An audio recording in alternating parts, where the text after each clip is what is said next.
Hello, everybody. We are live here today on LinkedIn, YouTube, Twitter, and Facebook, and we're going to talk to Randy Bean. He's the CEO and founder of New Vantage Partners, and he's also the author of a book that's coming out soon. It's called Fail Fast, Learn Faster, Lessons in Data-Driven Leadership in an Age of Disruption, Big Data, and Artificial Intelligence. Today, we're going to talk about the cultural challenges that organizations face in becoming data-driven.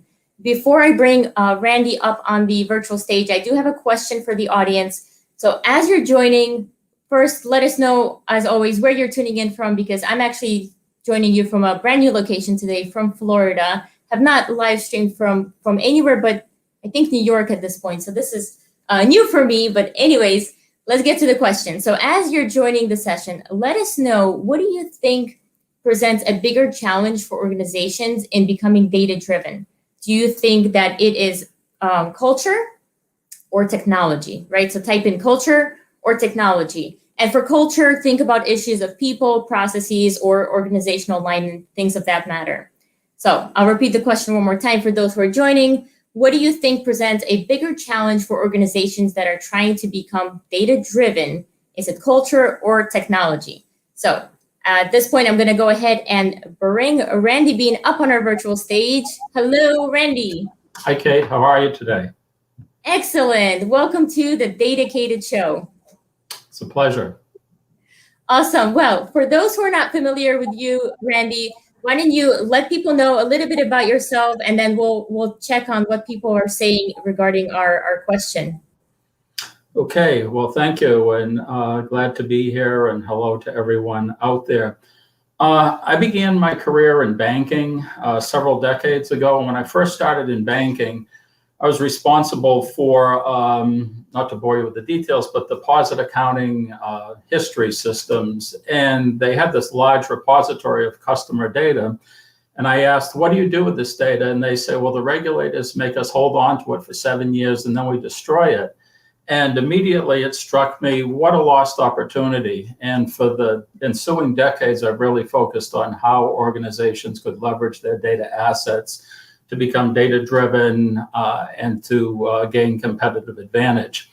After my career in banking, I spent some time in the early days of database marketing, which later became CRM, working with companies to help them understand the totality of their customer relationships. In the internet era, I did 2 venture-backed startups as a founder. One of them was a Kleiner Perkins company. So I spent 3 years in the Silicon Valley during the peak and the bust of the internet era. And in 2001, I founded a boutique management consultancy serving as trusted advisors called New Vantage Partners. So we've been in business now for 20 years, and we focus exclusively on data and analytics and helping Fortune 1000 organizations leverage data, build a data-driven organization, develop a data culture, and innovate with data in their business. And as Kate mentioned, during this COVID period, I finally agreed to write a book, and she did very well in catching the title because it's very long, but it's important, each of the elements. So it's called Fail Fast, Learn Faster, Lessons in Data-Driven Leadership in an Age of Disruption, Big Data, and AI. I had to cheat a little bit, Randy, for that title, because that is a mouthful, but I agree. You have to capture that whole spectrum of topics, because that's what you cover in your book. So thank you so much for joining me on this show. So I guess it sounded like it started a few decades ago, as you mentioned, when you asked the question of what happens to this data, right? That's where your data journey sort of began. That's correct. Yes. And they mentioned that they deleted 7 years after holding it, and you felt that there was an opportunity. Can you just talk a little bit more about that? Do you think that data should be saved longer, or what was your thinking? Well, I thought, here you have this tremendous asset. So you have all of this information on your customers, their transactions, their history with your organization. And the mindset was, well, somebody is making us keep this, so we'll put it in a safe, in a vault for 7 years. And as soon as we can, we'll then have it destroyed. And it would seem to me at the time that there was a great opportunity not to put it into a vault, but actually take it out of a vault and start mining this information, this data, to find out, to gain insights into who are your best customers, what products and services they bought, what was their purchasing history. So immediately it struck me that there was a missed opportunity, and that's really what I've been focused on in the ensuing decades. Great, thank you so much for sharing that. All right, I'm going over to the comments. We have plenty of responses. I'll go through a couple. So we've got culture. Someone said both. Rolf says hands down culture, much like market orientation. Let's see. Someone added and mindset. That's interesting. So culture, lots of culture. I haven't seen the word technology in the comments so far, which is interesting because before the session you shared a statistic with me. So maybe share a bit about your research and what you've uncovered when you asked this question. Yeah, so when we started this business back in 2001, we had an assumption, and that was, we all had technology backgrounds as well as business backgrounds, and we figured we'd be working with Fortune 1000 companies. And 95% of our time would be spent on technology and evaluation and selection, what technology best suits a particular need. And in reality, we learned pretty quickly, and it's been the case for the better part of the past 20 years, that it's not really technology that's the barrier to success. It's really culture. And we've been conducting this survey of chief data officers and other C executives from Fortune 1000 companies since 2012. And one of the questions that we ask every year is, what is the principal challenge to becoming data-driven? And overwhelmingly, the answer is culture. We give a couple choices, but basically it comes down to cultural issues or technology. And for example, in 2018, 80% of the respondents said it was cultural issues and 20% said it was technology. In 2021, it was 92.2% that cited culture and less than 8% that cited technology. So not only is culture the primary impediment for organizations, but it's growing. I sometimes cite the example of going into companies and meeting with the data folks, and they describe to me the robust capabilities that they've created, and then meeting with the technology leaders, and they also share their view of the robust capabilities. And then you meet the line of business leaders, say a CEO of the commercial bank or consumer lending or insurance, and they'll say, we don't have confidence in the quality of our data. We don't trust the data. We're not getting the information we need with the timeliness that we need it. So in spite of the investments that the organizations have made, the business leaders aren't deriving the type of value that they expected. And that creates all kinds of issues in terms of lack of credibility, lack of trust, lack of confidence. So that's one of the reasons why cultural issues are such an impediment for so many organizations. Yeah, absolutely. And just wanted to get a bit more information on that survey that you said you've been running the survey since 2012. Is this a global survey, and what on average is the number of survey respondents that you get? Yeah, so this is a high-level senior executive survey. It came out of a series of executive thought leadership breakfasts that I've been hosting for the better part of a decade, and those are by invitation only, and it's historically been CIOs, CTOs, chief digital officers, chief marketing officers, and in more recent years, chief data officers. And these are typically from the largest financial services firms as well as life sciences firms. So companies like American Express and Bank of America and Citigroup and Wells Fargo and JP Morgan and MetLife, among other organizations, CVS, organizations of that kind. And out of that, one of the, actually was a CIO from JP Morgan, said, this was back in 2012, we're hearing this term big data, but we really don't know what that means. Is it something that's just a passing fad, or is it something that we should get serious about? And we'd like to hear what other executives have to say. So each year we survey about close to 100 executives from these top firms. So it's all are about 95% C-level respondents, and then we capture those results. There's roughly 25 questions. We publish it, and it's been covered extensively each year in the Wall Street Journal, Harvard Business Review, Forbes, MIT Sloan Review, and other publications. Okay, great. Thanks for sharing that. I know it's not easy to get those C-suite level people to respond to surveys, so I'm glad that you're getting good responses, and you're getting to gather that information. My other question that I had is, we're talking about the fact of data driven and what challenges organizations are facing in becoming data driven. But I wanted to maybe get a definition of what does data driven really mean. When does a company or organization actually reach a state where they can say, oh, hey, look, we've made it. We're data driven now. Or is it a journey that continues on? So I wanted to get your thoughts on that. Yeah, and I could speak for hours, if not days or weeks on this topic, because this is really my focus.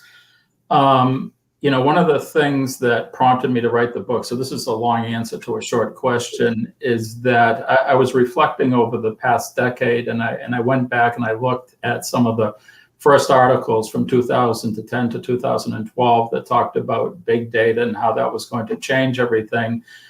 And what was interesting to me was there was these very ambitious statements that were made in terms of everybody would be data driven and they'd have the data that they need at their fingertips all of the time. But there was a caveat at the end, and the caveat was that this was all predicated upon organizations being able to organize and align and being ready to take this on. So that's a huge caveat. And I wrote an article for Forbes in the fall called "The Failure of Big Data." And failure was in quotes, because what I was really trying to point out was that the goals and ambitions were right on target, but the time frame was really not on target. It takes large organizations, particularly mainstream companies, a long time to undertake this transformation. A lot of it has to do with organizational readiness. And many organizations pay lip service. In other words, they like to talk about how data-driven they are, or for that matter, they like to talk about their AI initiatives. But when you speak to them and you interview them for actual case studies, they're hard-pressed often to produce examples. So to your point, being data-driven is not something that an organization arrives at overnight. It's a long-term journey. We find that the organizations that are most successful are actually the ones that continue to sustain these efforts. In other words, when I go into an organization and they say, we have everything under control, we're all set, we're very confident in what we're doing, that makes me worry. When I go into organizations that say we're not confident, we're always wondering about what we could do better, we're wondering about what the competition is doing. And that is what I hear from the organizations that, from my perspective, are the most data-driven. When I talk to organizations like Capital One in banking or American Express in the credit card industry, they're always feeling that they could be doing better, that they could be doing more. They're never satisfied with where they are. So when I hear organizations say we have everything under control, usually that means to me that they probably don't. You should be worried, right? If they think everything is fine, then you should be worried.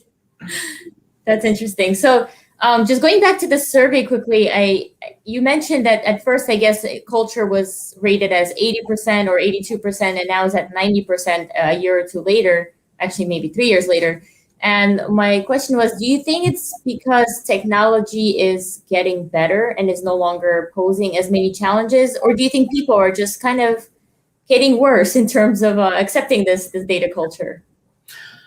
Well, I made a few notes, so let me just hit on some points, and then I'll try to make sense of those points. So, we live in an age or a period of time where data is proliferating. It's abundant. So organizations and people, individuals in society, have to learn how to deal with that one way or another and figure out how they can benefit. And in my book, I use a number of quotes, and one of those quotes was actually from Andrew Cuomo, who a year ago was proclaimed as, or he was very popular, and now he's much less popular. But what he said was, we need to follow data, science, and facts. So separating that from the individual, the idea that organizations or even decision makers in society should look at the data and science and facts to help guide their decision making is just something that is makes good business sense and good common sense. It's kind of the opposite of superstition. The idea is not that you just look at the data and take it as gospel, but you need to consider it, look at it, factor in human judgment, and all of those things are what successful organizations do. Yeah, and we're getting some questions already. So you mentioned those organizations, I guess the big banks and Capital One and all that. And Cooper had a question here asking, how dependent are these organizations on having enough data and high quality data? Well, data, when you think of data as a business asset, every organization has a certain set of data that only they have. So there's internal data and there's external data. But each organization knows their customers best. And if they can look at that data and analyze that data to identify the behavioral patterns or the buying patterns of their customers, that they have a leg up on their competitors. So from my experience, those organizations that leverage the internal data that's unique to them have a whole set of insights that the competitors don't have. Their competitors can look at the data on their customers, but mining what you have is, for me, probably the key competitive advantage which every firm can leverage. Yes, I think that every is the key word. I do think it's every firm, every industry, I do believe needs to be data driven. There's also a question here from Ravit. It's slightly switching direction into your book. Hope you don't mind. But Ravit's asking, what was the inspiration for you to write your book? So maybe let's talk a little bit about that. You said you finally got convinced to write a book. So I'm assuming it was not on your list it was not on your life list for 10 years and you're like, finally, I'm going to do it, or was it? Yeah, so I should note that for the past decade, I've been writing extensively. I started writing a monthly column in the Wall Street Journal on big data back in 2014, 2015. And as these things go, at the end of 2015, Wall Street Journal said, well, okay, so everybody understands big data, and now that's like no longer happening. At which time I took the column to Forbes and have been writing there ever since. In addition, write on a regular basis for Harvard Business Review and the Wall Street Journal. So I've been doing a lot of writing and had been approached by various times over the years about the idea of writing a book. But, my mindset was like a book takes time. It takes away from consulting. Nobody ever makes money on a book. Why would you want to do it? And also, I was actually an English literature major, which is one of the reasons why I enjoyed writing. And I thought that if I wrote a book, I want to write like Moby Dick or The Great Gatsby. I didn't want to write kind of a how-to business book. But I realized I had the time. I couldn't travel, and it was really an opportunity. And when I started to think about it, I realized that there was no history of the big data or the data period looking back over a period of decades. I remember when data people were isolated in a little corner. They were thought to be, very nerdy and geeky, the term propeller heads. Occasionally one of them would be allowed into the boardroom to speak for 5 minutes and then please leave. So I really want to provide some perspective, look at the history of data, how it's evolved in organizations. And also really, the organizing metaphor, if you will, of the book was this idea of fail fast, learn faster, which is actually a quote from the Irish playwright and novelist Samuel Beckett. And it's a metaphor for learning from experience, or our test and learn, trial and error. The point is, if you don't take a risk, if you don't do something, if you wait for things to be perfect, you're never going to make any progress. You're never going to advance. So you need to get out there, try things, see what works. The most successful firms, I've written a number of articles about American Express's experience, and they're very open about talking about their failures. We tried this and it failed. We tried that and it failed, but they didn't give up. They kept on trying at it. And I see so many organizations abandon data initiatives because they don't work perfectly the first time. And along those same lines, back to your point, Kate, about data being a journey, it's not this type of king of the hill thing where you get up to this peak and you now say, I'm king and I'm data driven.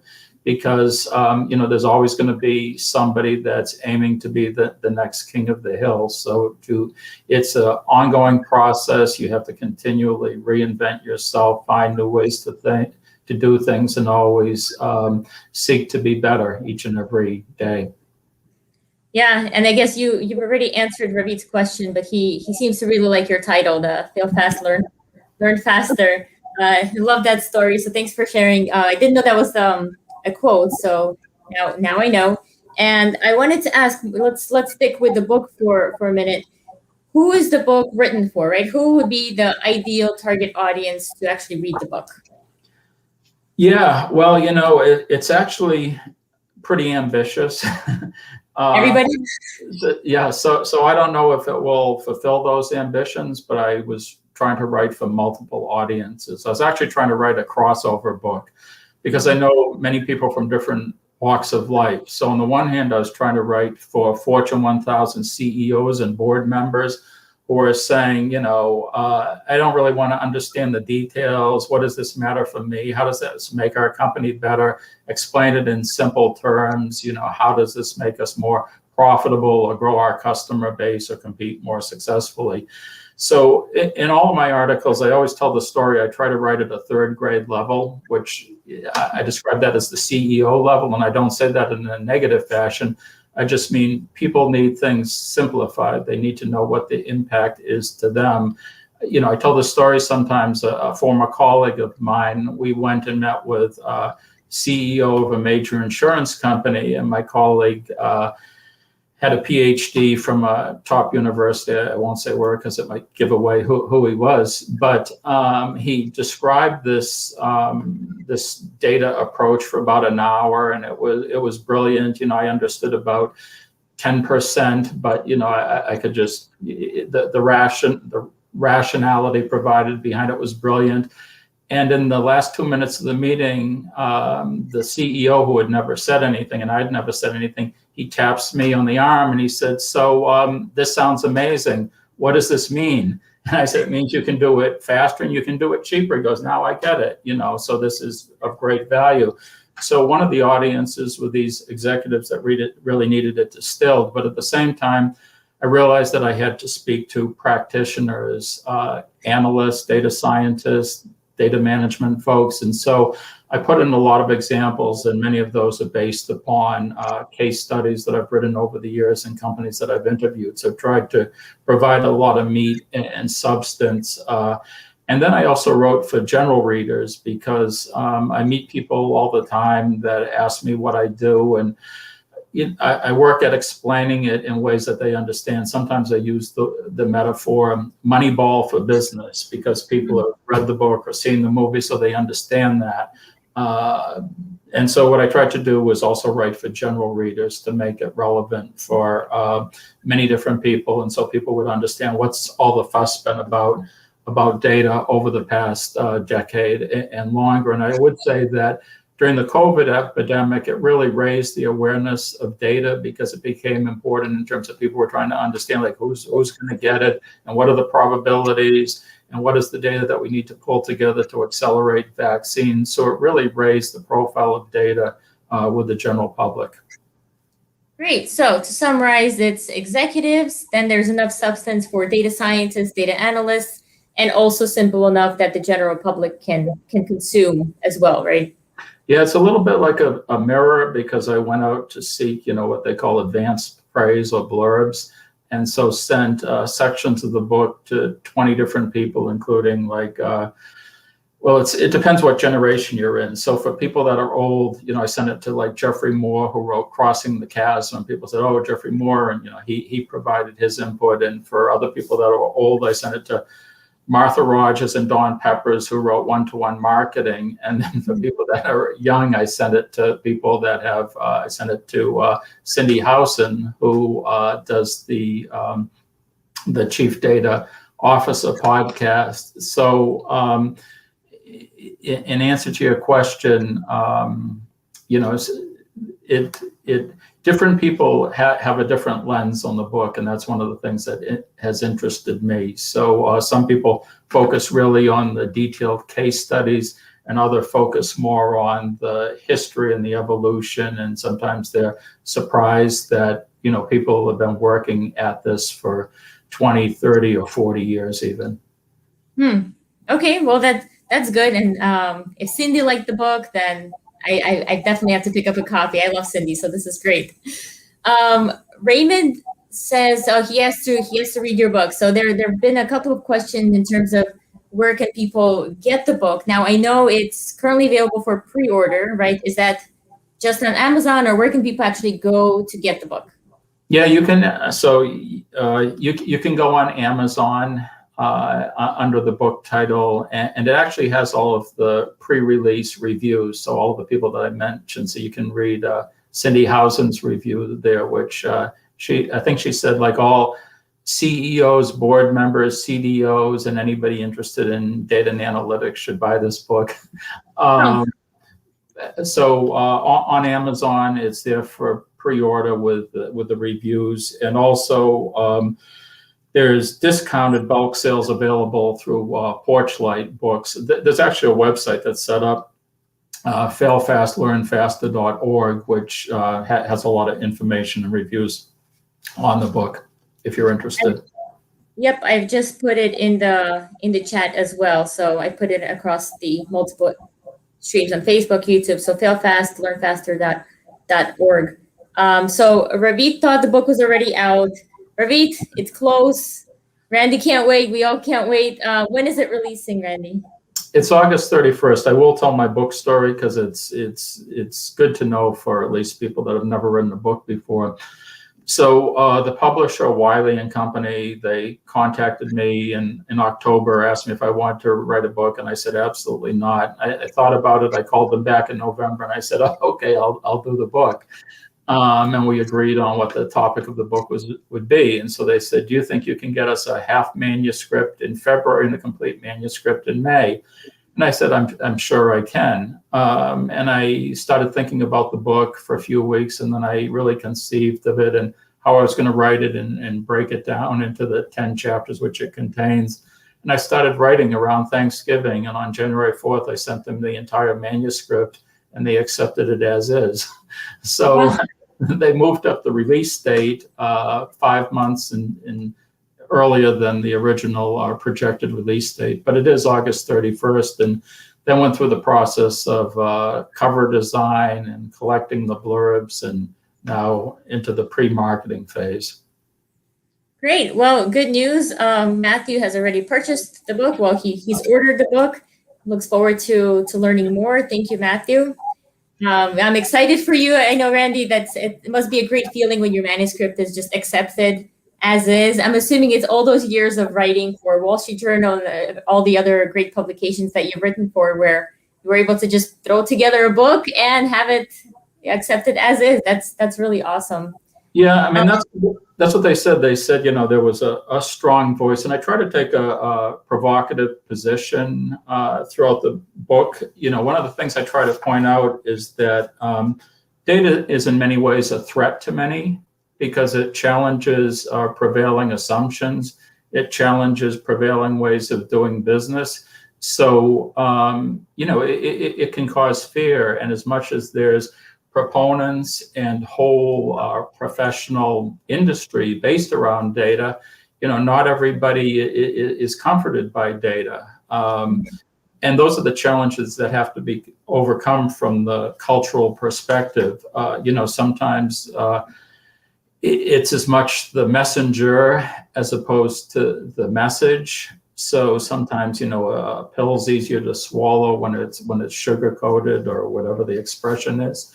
So, organizations are more likely to adopt data initiatives when it's presented in a way that they can see the benefit, what's in it for them, that it's not presented in a way that threatens, how they're organized, how they're going to do business, changes long-held assumptions.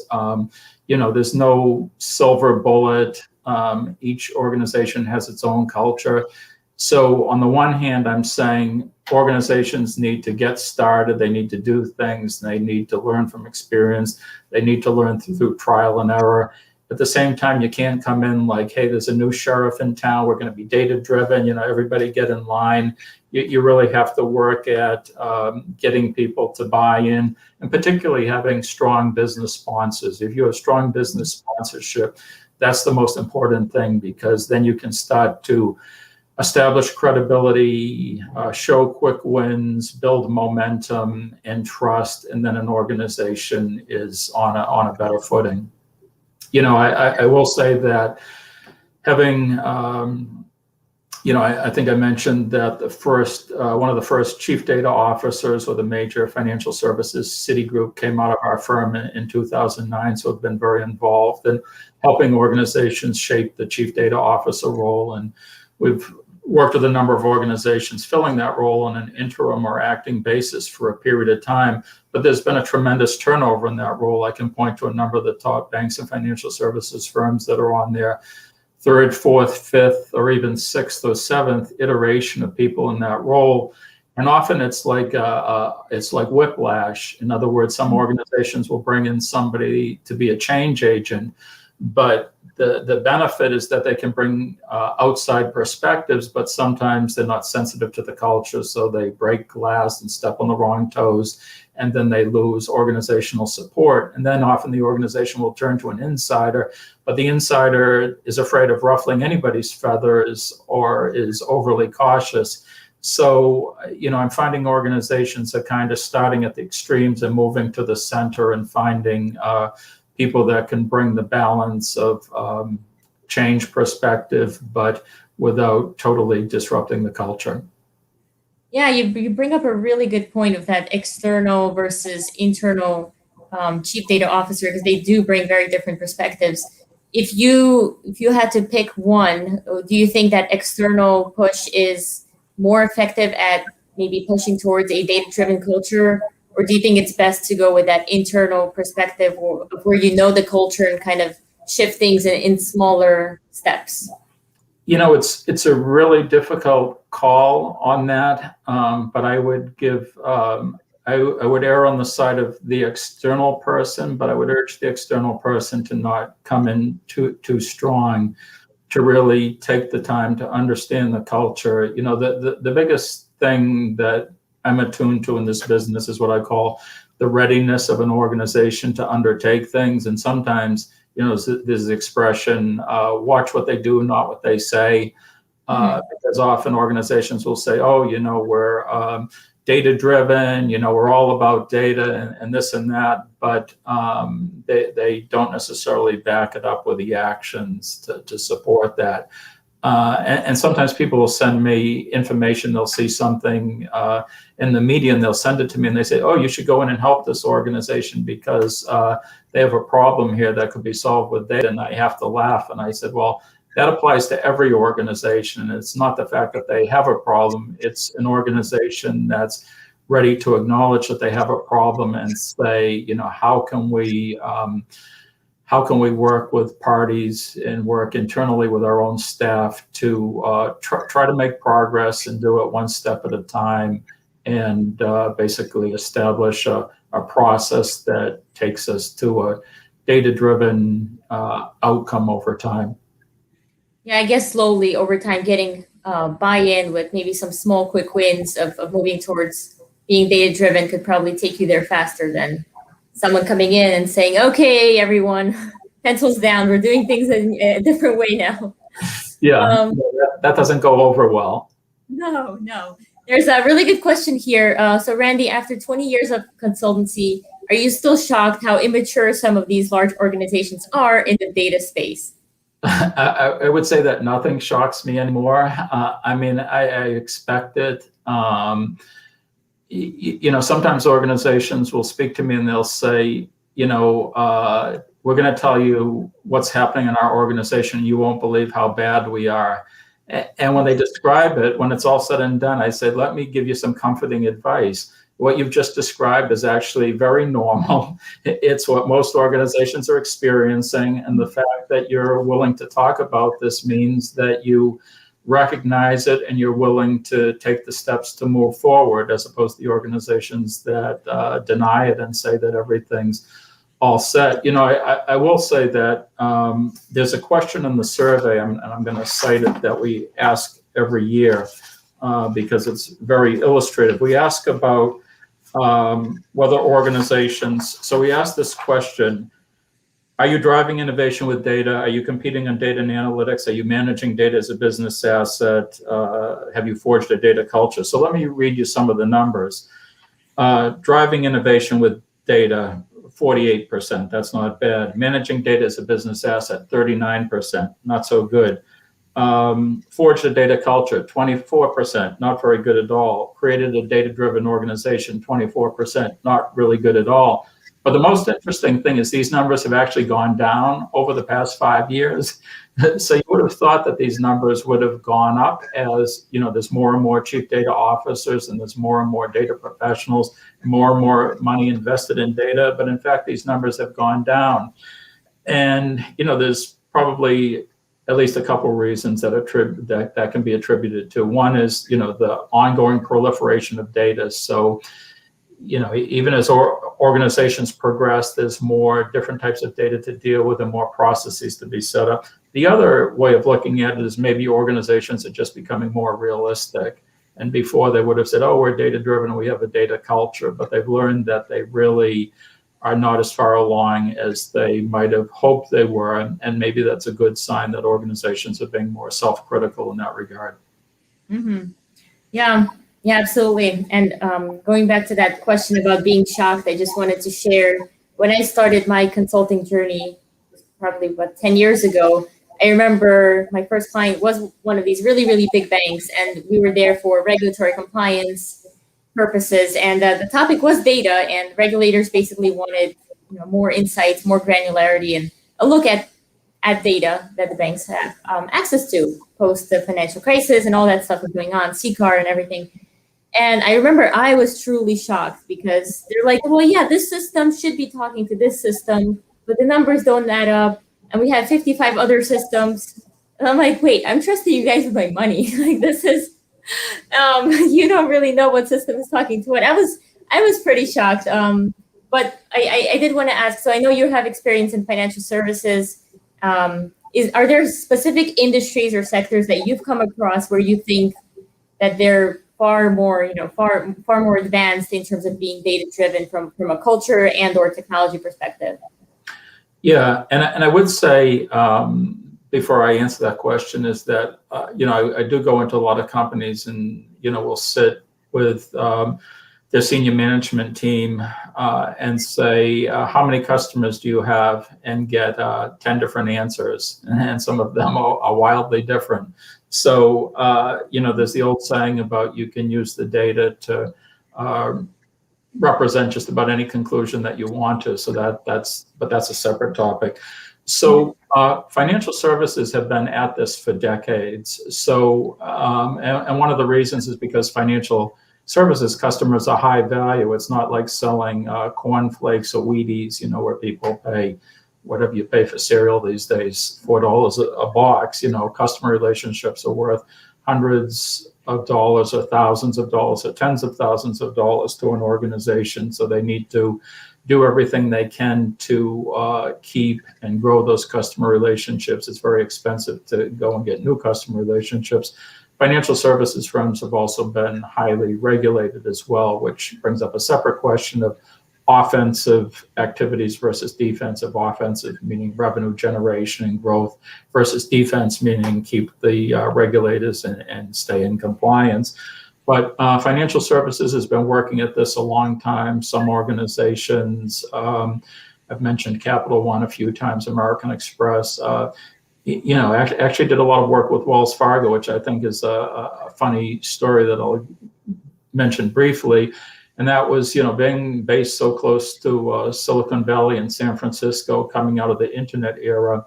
Wells Fargo was one of the most advanced in terms of leveraging the internet and the digital channels to serve their customers. And one of the things that they became very skilled at using data for was cross-selling Unfortunately, what happened was it became so embedded in the culture that there was abuses and excesses, and ultimately Wells Fargo got in trouble for actually being really good at using their data.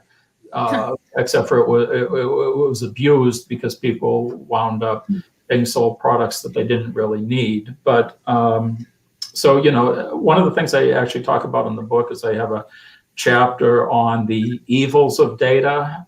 For any of you who are familiar with Cathy O'Neill's book, Weapons of Mass Destruction, it talks all about bad algorithms and all the ways that data can be used in a bad fashion. I did talk about that book once to a CEO of a major financial services firm, and they immediately reacted and they said, well, she's a liar and a fraud and this type of thing. So there's very strong opinions, but I do dedicate a chapter to a lot of the risks and how data can be misused. And I put examples in there, quoting other people about abuses by Facebook and others. So it's, try to present a balanced view. Yeah, absolutely. I love Cathy. I actually interviewed her for my Mothers of Data Science book and recently saw her. There's a Netflix show, and I guess it was maybe on Sundance as well, that Coded Bias that came out, all about algorithmic bias. So it was definitely interesting to take a look at. So you've got a chapter on evils of data. Back to your book for a second. Do you have a favorite chapter that you wrote? Yeah, it's actually that chapter. I spend all this time talking about, you should become data-driven and you should leverage data as a business asset, and you should hire a chief data officer and this type of thing. And then I say, here's all of the things that you need to think about in terms of algorithmic bias and how organizations can potentially misuse data. So I think that's a good balancing thing, and I actually like that chapter best because I think that it gives the book some I don't know what you call it, heft in terms of trying to put things in perspective. Mm-hmm. Yeah, it's always good. You can't lean fully onto, hey, just everyone data driven. Let's forget about all the other stuff. So I love that. Question here from Richard. So data culture equals organizational passion for data-driven decisions. How is this passion nurtured? That's a good question. How is this passion nurtured? Well, there's a lot of movements these days toward data literacy. So, and data democratization in terms of educating across large portions of an organization in terms of making them understand the value of data. We've done a lot of work over the years with data lineage, where we were able to show different business owners and actually the CEO ultimately about, here's all the people that touch data, here's all the people that use data, here's where new data is created. So I think you create passion by making the value and the opportunities represented by data real to individuals at all levels of an organization. We actually went into one organization last year that they created cartoons, like in comic books, where they had little people like the data scientist and data technologist and end users who dealt with the customer, and they had animated pictures of all these people, and they had various expressions, like they were surprised or they were delighted. And it was kind of cool because it made it fun and engaging and amusing and something that more people could relate to, and it took away from the fear factor or the things that might make people not want to embrace data initiatives. Yeah, I think it's really important to show them the positives, the value that can come out of being data-driven. One thing I've noticed that was successful is in moving towards a data-driven organization is showing people the decisions that they make on a daily basis kind of without the data, and show how the data can help in that decision-making process. It does take time, I think, for some people to finally be bought over, but culture is not as straightforward, right? You can't flip a switch. not technology, it's people, and people are complicated. Yeah. And just two things. You asked me before about industries. I also wanted to mention life sciences, because life sciences is newer and more nascent in their use of data, but they have so much data, and it really is the future. And I think that's really been highlighted by the COVID epidemic and the vaccine, that pharmaceutical companies and life sciences companies can look at their data and look at it across different populations, different products, different drugs, different scientific groups, and realize a greater benefit. The sum is greater than the parts. So I think that there's a great future in data in the life sciences. Sorry. Yeah, no, you mentioned you mentioned when you were talking about financial services how the monetary incentive to get things right with data is so huge. And I remember thinking about healthcare and how in that situation it's literally life or death. So there's plenty of motivation on that side of the fence as well. Well, there's a short story. So my wife's worked her entire career in healthcare, and I've been more in financial services. So I'd come home, a decade or so ago, and I'd talk about, here's the weekly sales numbers, and she said, well, here's the weekly morbidity and mortality numbers. So for her, the data was truly more life and death. Yes, exactly. But it's all data, right? No matter how you spin it. Exactly. So some comments on I think the data evil chapter. Truly unfortunate that some of these big players have behaved so poorly in the past. They have made it hard to evangelize the importance of analytics at the SMBs. And a follow-up comment that it's tough overcoming that narrative that data is something that is, always misused. So I wanted to see if you had thoughts on that comment. Yeah, think of technology or think of media. Technology can be used for good, or it can be used for bad and evil, as everyone knows. And media, media can be used to communicate things that are to the benefit of society. They can be used to present very selective, cherry-picked points of view, regardless of what your particular views are. So in that same fashion, data can be used for good, the benefit, or it can be abused, and it really has to do with whose hands it's in. And one of the people that I've done a lot of work with is Cameron Carey, who's now with the Brookings Institution. He's done a lot of work with MIT Media Labs. His brother is John Carey.